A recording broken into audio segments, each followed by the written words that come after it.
this afternoon to honor the memory of a friend and colleague, Corporal Christine Peters. Corporal Peters was a member of this organization for 22 years. Among her many achievements was organizing and running a number of citizen police academies. And through that connection of our citizens police academies, I know she met a number of you. Can I get a show of hands of how many people knew Corporal Peters through the Citizens Police Academy? Thank you. That's a large number of our residents, and this event truly is in honor of Chris and the connections that she made here in the City of Greenbelt.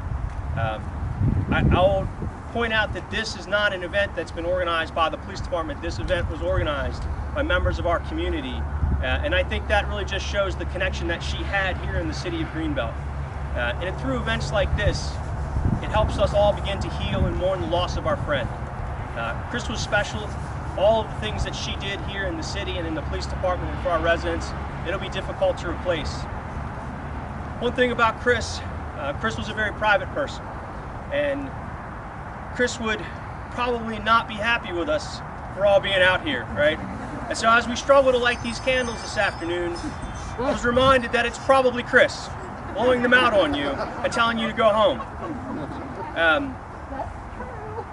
So, I mean, that really defines Chris. She was a very private individual, but she was also very proud to serve here in the City of Greenbelt, and proud of her law enforcement career.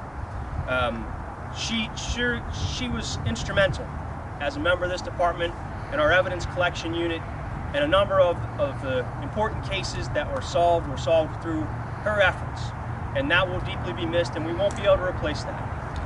And so as we approach 108, which was her ID number, I'll begin to ask you for a moment of silence as we think about her loss, what we can do for our community, how we can continue to honor her legacy and take care of her family, her husband and her 2 kids, who will continue to be part of our family, and we will work to support from now until they don't need us anymore, which will be forever.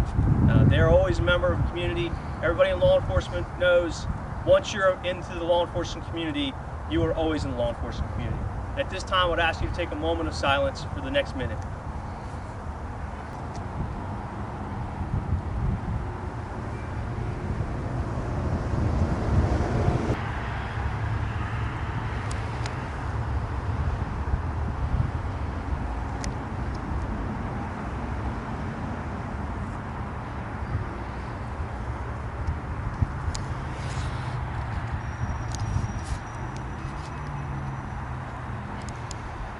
Chief Jim Craze would be the best to know Officer Peters, and I'd ask Chief Craze if he'd like to say a few words about Corporal Peters.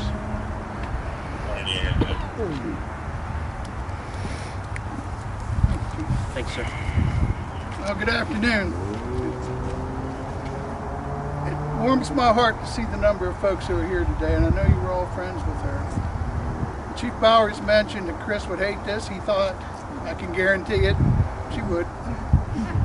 She was that kind of person. She was a loving, loving person. Once you got to know her, you couldn't want a better friend.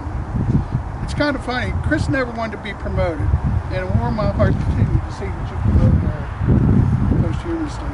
That's a wonderful thing to do, and that's common within line of duty deaths. Chris came over from the University of Maryland. It was my pleasure and honor to hire her. I guess it was about 1999, around about that time, 22 years ago. Through that time, I saw her mature and rise up through the ranks, and what she did with the Citizens Academy is beyond comparison.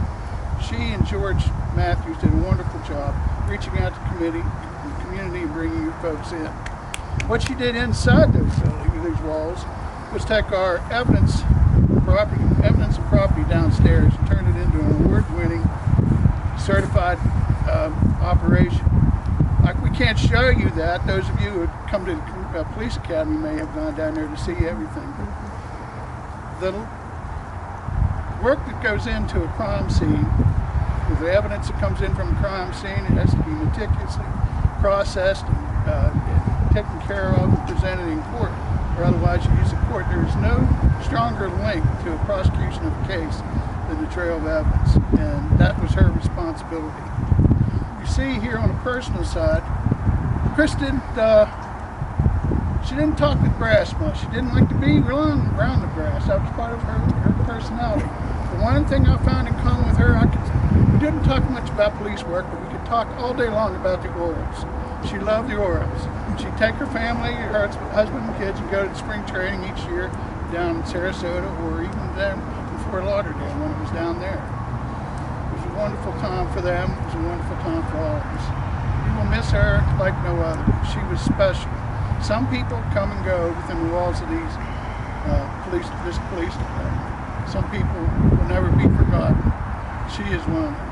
I am proud to have known her, and I was really pleased to bring her into the community that so welcomed her, because she loved every one of you. Thank you very much.